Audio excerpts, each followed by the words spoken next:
Mayong aga sa inyong mga kauturan. Salamat sa kagayunan na manliwat sa sining aga, magasugod kita sa sining adlaw sa pagpamalandong naton sa pulong sa Ginoo. Ang aton nga pagatun-an, magapadayon kita sa diri sa Psalm 23. Ang ibanayhan sa inyo kung bag-o lang kamo nagsunod sa aton nga series, ang aton nga pagtuon sini, may pila na kita ka mga pagtuon sa pulong sa Ginoo nga pwede ninyo dira mabalikan sa aton nga Facebook Live sa mga nagligad nga semana kag adlaw kag sa mga Domingo man kun diin amo ning gintun-an naton ang Psalm 23. Sa sining aga, luyag ko pagdalon sa inyo ang bahin sang pagtuon naton diri sa verse 1, "The Lord is my shepherd, I shall not want." Sang nagligad gintun-an naton ang He is my ever-present shepherd. Nag-concentrate kita sa dira sa pulong nga is. Sa sining aga kag sa mga madason pa nga pagtuon naton, I want us to concentrate on the word my personal shepherd. Jehovah, Yahweh is my personal shepherd. Kag sa pagsugod naton, isa lang ka punto ang luyag pagadalon nakon sa inyo sa sining aga, amo ang the tragedy of the second-hand faith. Ako na i-explain later, pero mahatag lang ako sa background sang sining pagtuon naton sa pulong sa Ginoo nga kung diin that Jehovah, Yahweh is my personal. He is my personal nakon siya nga manugbantay. Diri sa pulong sa Ginoo, labi na gid sa Old Testament, mainly tatlo ka bahin ang paggamit sang pulong nga shepherd. Ang una gid sa tanan, of course, ang inagidya nga iya trabaho nagabantay siya sang karnero. So makita naton diri sa pulong sa Ginoo nga kung diin gin-describe kung diin ay gin-mention siya. So amo na ang primarily nga paggamit sang shepherd diri sa Old Testament. Inagidya ang ilang occupation that they are shepherds, manugbantay sila sang karnero. But also in a way, ang word man nga shepherd ginagamit man diri sa pulong sa Ginoo in reference to the leaders, especially the leaders of Israel. From time to time, ginatawag sila the shepherd of God's people, shepherding God's flock. So dira naton makita nga secondly, ang paggamit sang shepherd diri among nga ginatawag ang mga leaders nga sila man ang shepherd. Pero aton man nga makita diri nga just like in Psalm 23 that it talks about that the Lord God, ang Diyos, amo man ang aton nga shepherd. So diri sa Psalm 80, chapter 80 verse 1, ang hambal diri, "Give ear, O shepherd of Israel, that thou leadest Joseph like a flock." So diri makita naton nga ang Ginoo gintawag siya nga shepherd of Israel. Pero sa bahin naman ni King David, sang nagatulok siya nga hindi lang tungod siya isa ka hari bilang leader sang Israel, o kung ang iyaman nga eksperyensya sang una nga siya shepherd gid siya nga matudtuod in a sense nga siya nagabantay sa mga karnero, kung hindi sang pag-reflect niya sini that Jehovah, Yahweh is not only the shepherd of Israel, pero para sa iya Yahweh, Jehovah is my shepherd, my personal shepherd. Ang pulong sa Ginoo nagdala sa aton sang sining mga pangunahuna kay throughout the Old Testament hindi naton makita diri ang iniyang ekspresyon nga ginhimo niya nga personal ang iya nga pag-approach sang sining nga shepherd of Israel, except here we find in the 23rd Psalm when Yahweh had been addressed as my personal shepherd, and this has something to do with David. Nga sa gintulok niya ang Ginoo nga akon nga manugpahalab, personal ko siya nga manugpahalab. So sa gimension ko kaina ang aton nga pagatun-an una gid sa tanan, isa lang ni kapunto sa sining nga aga, the tragedy of the second-hand faith. Now akon anay ini nga i-explain kung paano ini ang expression nga second-hand faith, and then later on mahatag ko sa inyo sa biblical example. Ini ang second-hand faith, gina-refer ini siya sa mga tawo nga nakakilala, nakabati parte kay Jesus, kag nagbutang sila sang ilang pagsalig ayhan sa ilang nga nabatian sa in a sense sa second hand na lang. So hindi sila amo ang first hand gid nga nakabati sini. In other words, they are not the first generation Christians. So siguro sila ya mga kabataan ayhan sang mga nagatuon nga daan sa kay Kristo Jesus, kag o mga kaapuhan man ini sila sang mga Kristohanon. So me included, pwede gid yang matupa ako tungod kay ang akon nga amay, ang akon nga lula nagasunod sa Ginoo, nakabaton sa Ginoo, gindalan niya iya pamilya including ang akon nga amay nga nangin pastor. So ako nangin bahin ako sa pamilya sang pastor's family. Dako gid ang possibility nga ang akon nga pagtuo hindi iya personal, hindi iya first hand, but rather it is just a second hand. Nabatian ko sa akon ginikanan, nabatian ko sa akon nga lula, nabatian ko sa mga abyan sang akon nga amay nga mga pastor man. So in my part, it's already now second hand, hindi iya first hand. Or ang iniman nga ekspresyon nga aton mabatian sa iban ginatawag ini nga nominal Christians. Christians only by name. So kung magsulat ina sila sa kung ano nga mga application, pagbutang dira kung ano imo religion, mabutang sila Christian. In other words, we are Christians probably by tradition. Halin sang una sa mga kaluluhan namon Christian na gid kami ya. Hindi kami kung ano dira nga reliyon. Or by family, ang amon nga family Christian gid ya. Or by tribe or nationality. Filipinos kami ya. We are a Christian nation. So ina iya do ginatawag ina siya nga nominal Christians. Sa ngalan lang. Pero sa sining aga ang aton nga pagtuon akon nga i-focus sa sining the tragedy of the second-hand faith. Now may mga example kita diri sa pulong sa Ginoo nga aton nga makitaan. Una gid nga example nga luyag ko pagadalon sa inyo, makita naton diri sa libro sang Judges. Ang libro sang Judges, libro ini siya nga ginsulat masunod sa kabuhi ni Joshua. Si Joshua isa sa bantog nga nagsulat sang libro nga kung diin kadamo sang iyang ginhambal makita sa mga balay sang mga Kristohanon. Ang dinalan nga, but as for me and my house, we will serve the Lord. In Judges chapter 2 verse 7, naghambal diri, and the people served the Lord all the days of Joshua, and all the days of the elders that outlived Joshua, who had seen all the great works of the Lord that he did for Israel. Ato ang mga tao nga naghambal sa kay Joshua, we will serve the Lord with you. The same way Joshua sa iyang lifetime kag sa iyang mga elders nga nag-upod sa iya on that generation, sila tanan nagsunod sila sa Ginoo. But on verse 10 it says, and also all that generation were gathered unto their fathers. So sang napatay na si Joshua kag atuman nga generation, and there arose another generation after them which knew not the Lord, nor yet the works which he hath done for Israel.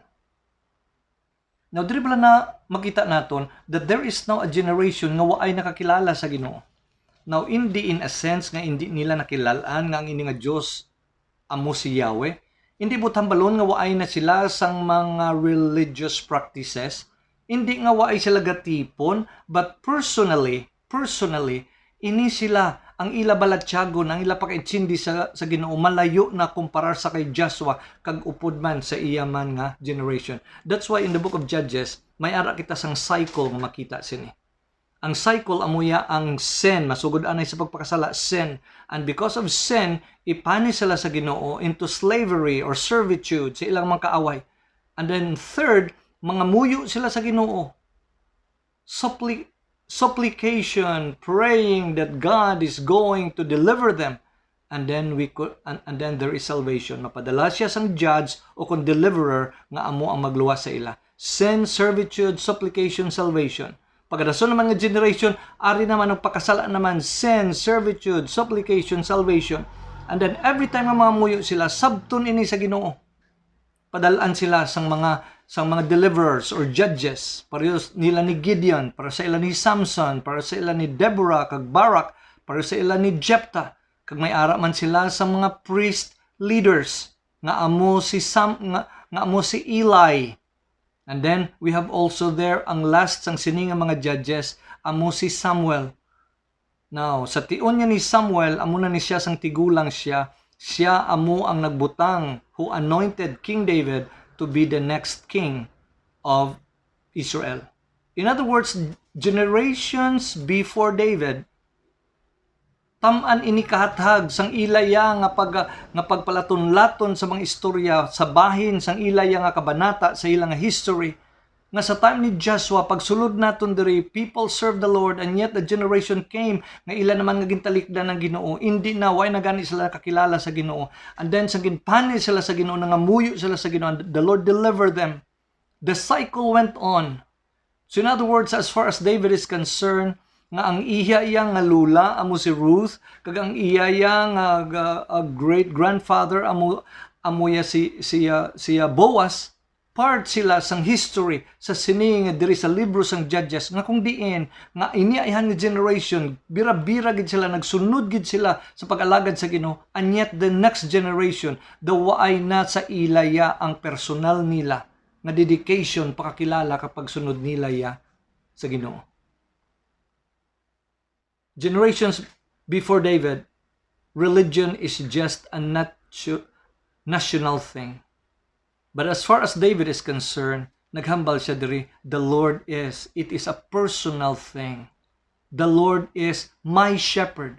He is not only the Lord of Israel, the shepherd of Israel, but rather, He is my, Yahweh is He is my personal shepherd. Now, ginahambal ko ini sa inyo nga this is tragic.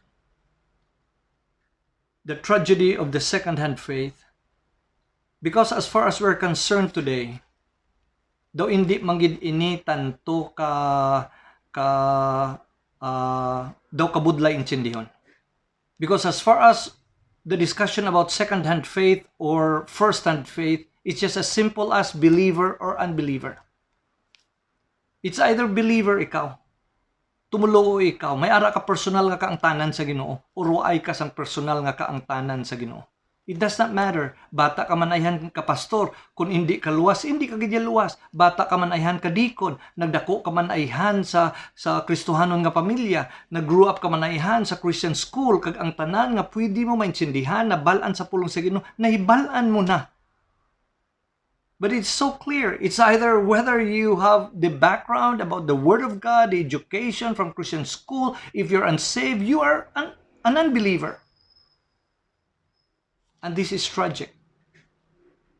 This is tragic. It's because sometimes we think it's because we grew up as a Christian, we are already a Christian. This is tragic. It's because kung aton niya nga lang tawon, nga aton niya nga kabigon aton kaugalingon, pero ay kita sina sang personal nga kaangtanan sa Ginoo, we could not really remember the time when we personally encountered the Lord Jesus Christ and established that personal relationship with Him. What a tragedy! We had all the privileges nga tani makaangkon, makakilala kita, makaintindi kita sang kaluwasan. And yet, indeed, what a tragedy. We ended up still unbelievers. So diri ato nga makitaan nga when David said, "The Lord is my shepherd," this is the time nga ginalaga siya sang iyang nga bata nga si Absalom.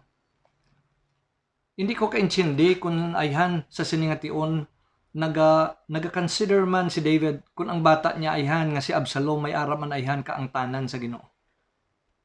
Ayhan sa naagyan ni Absalom sa iyang kabuhi, labi na gid sang mga maitom ayhan nga kabanata sa kabuhi ni David that probably he himself offended his own son. Nga hindi makita sang bata niya ang tudtuod nga Ginoo, ang pagkabalaan sa Ginoo. Kay athag sa iyang mga mata ang ginhimo sang iyang ama, sa iyang amay. Yes, he's one of the sons of David. Amo man ni siya ang nag-murder sa iyang brother. Kay ini nga brother niya, ang iyang half-brother, gin-rape niya ang iyang half-sister. So ini si Absalom, he took the matters into his own hands. I don't know what was he thinking. My father was not doing anything. Gin-murder niya ang iyang brother. He became a runaway son. Nalagyo siya sa isa ka lugar, nalagyo siya sa isa ka nasyon. He was banished. But then later on, he was reconciled sa iyang amay. Now, Absalom is a very gifted person. Kag kung lang tawon naton, damo iya sang mga characteristic ni David nga makita mo sa kay Absalom. Pero mga characteristics nga gingamit ni Absalom in a bad way. In 2 Samuel chapter 15, makita naton diri nga si Absalom, after na nga na-banish siya, kag na-reconcile niya siya sa iyang amay. In 2 Samuel chapter 15 verse 1, and it came to pass after this that Absalom prepared him chariots and horses and 50 men to run before him. And Absalom rose up early and stood beside the way of the gate. And it was so that when any man that had a controversy came to the king for judgment, then Absalom called unto him and said, Oh, what city art thou? And he said, Thy servant is one of the tribes of Israel. So amuning ginahimo niya. Nga ara siya dira malapit sa palasyo, nga kung ang mga tao magkadto dira nga magpakikita sa kay King David, siya nga bata iya sang hari. With all sa iyang entourage ka ara dira, makita nila siya ang nag-greet sa ila. He was a person with charisma. In other words, makuha niya gid ang tao, makuha niya gid ang balatyagon, maayo saya mag-istorya. But also, he was a very crafty person. Crafty person because nami siya pambalon. Pero gali iya, may ara siya sang tinutuyo nga ginhimo niya ini because one day, he was really preparing himself nga ibutang niya ang iya nga kaugalingon to be the next king of Israel. Lantawan niyo bilang ginhambal dira sa verse 6. Every day, ara iya si Absalom. Every day, ara gid siya. Siya ang nag-greet sa mga tao. Siya ang nagahatag sang maayo nga pagtratar sa ila. On verse 6, and on this manner did Absalom to all Israel that came to the king for judgment. So Absalom stole the hearts of the men of Israel. So sang daw naabot niya na, nga nakuha niya na, very popular na siya, nakuha niya na ang tagipusoon niya sa mga tao sa Israel. On verse 7 it says, It came to pass after 40 years that Absalom said unto the king, I pray thee, let me go and pay my vow which I have vowed unto the Lord in Hebron. For thy servant vowed a vow while I abode at Jeshur in Syria, saying, If the Lord shall bring me again indeed to Jerusalem, then I will serve the Lord. Nantawan niyo bala kung anong ginhimo niya.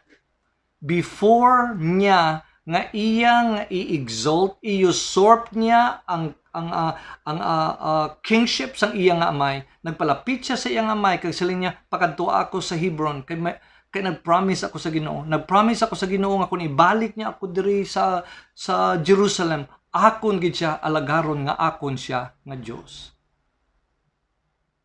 Now, you know, sometimes ang mga tao kung manginto sila, kung unbeliever sila, daw maintindihan ta, kahit unbeliever sila mo gapanginto. Pero kung may mga tao gani nga magpanginto, kagamiton pa ang ngalan sa Ginoo, daw makangilidlis. But I want to tell you, those people who grew up in Christian homes would even use pious or religious talks in the name of God. And they are so convincing. Kay ngalan sa Ginoo, maalagad ako sa Ginoo, but who knows the heart? Ang Ginoo lang gid ang nakabalo sa aton nga mga tagipusoon. Now, Absalom is a person with a very great charisma, but he was also a very crafty man. Ang iya ginahimo adlaw-adlaw tub-tub nga naka-gather na siya sa iya nga mga followers. But then look at verse 12. And Absalom sent to Ahithophel the Gilonite, David's counselor from his city, even from Gilo, while he offered sacrifices. And the conspiracy was strong, and the people increased continually with Absalom. Not only that he has this great charisma nga makuha niya ang mga tao, that not only that he is a very crafty person, grabe gid siya magpadihot, grabe gid siya magmanipulate, grabe gid siya magkuha sang balatyagon sang tao, but also he is a conspirator. Nagabot ang tion nga ang ini nga abyan, ini ang counselor gid yan ni David, amo ang iya nga ginkadtuan. The sad thing was, na-convince niya ang best friend, ang counselor ni King David to side with him. Now, kung natong lalantawon, kingship to Absalom is all about usurpation. It's all about popularity. It's all about deceit. It's all about power or murder. But worst, in the name of religion, in the name of God. Here is the son of David, who wrote many psalms nga hasta gani kita subong nagapakamaayo sang iya ginsulat. Paano ang tao nga nangin pakamaayo to hundreds and even to millions of Christians, and yet a son growing in his own house ended up like this? Why gid yan na napaminsar ni Absalom? Why gid yan naglabot sa iyaya nga of being the king of Israel? It's all about God's plan. It's all about God's will. It's about obedience to God. It has nothing to do sa ginapaminsar sa sininga kalibutan. That it's about popularity. It's about power. It's about usurpation. It's about deceit. Kag pwede ba man magamit ang ngalan sang Diyos o ngalan sang religion. So that's why this is so tragic. That a young man growing up in the house of David, in the home of David, nga tam-an gid kalayo ang iya nga balatyagon, ang iya nga aspiration, ang iya nga way of thinking sa iya nga amay. What a tragedy to grow up in a believer's home or in a Christian home and would end up like Absalom. This is the tragedy of the second-hand faith.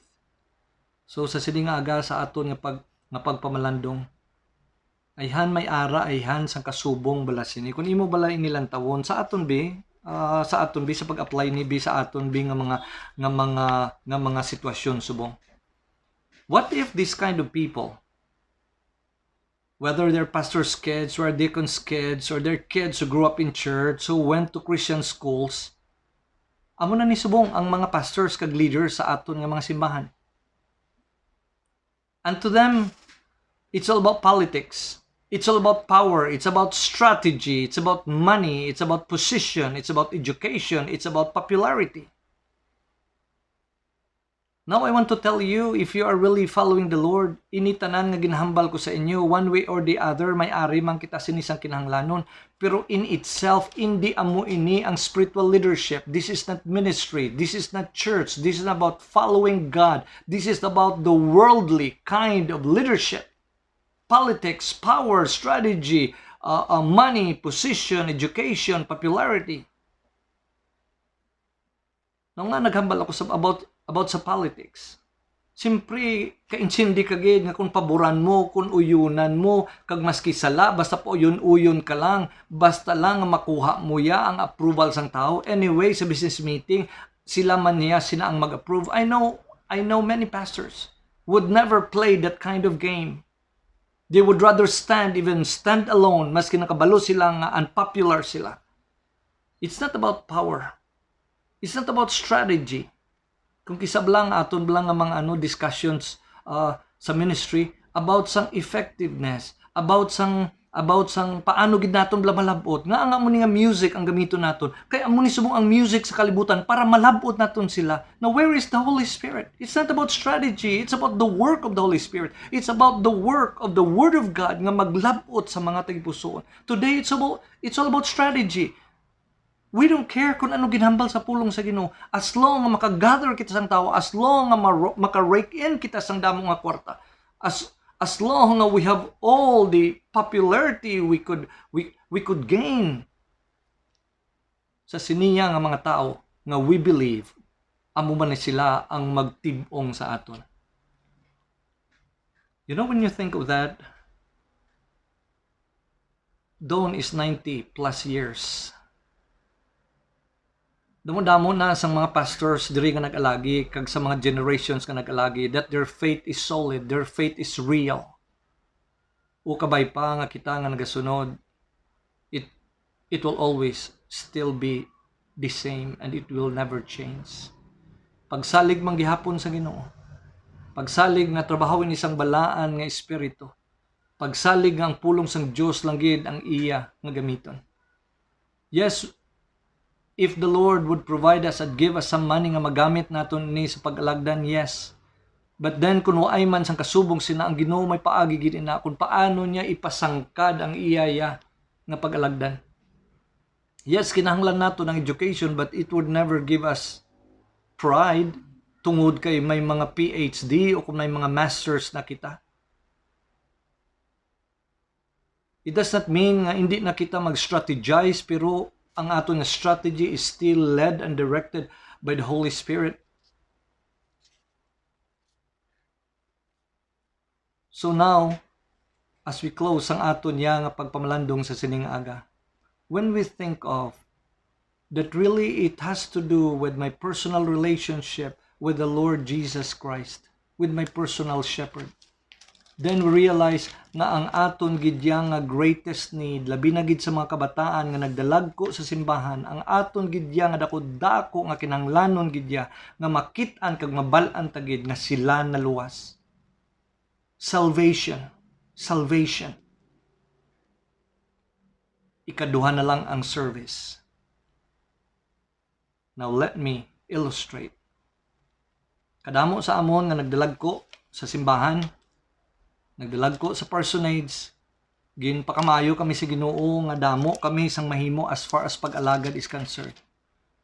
I mean, ang word gani nga ginagamit kung kisabaw kasagad-sagad gid sang bata sa pastor sa music. Baw kasagad-sagad gid. Pero ihambal ko sa inyo maski ano pa kasagad-sagad sang sinaiya nga anak sang kun sino man nga nagtubo sa simbahan, kung unbeliever man siya gihapon.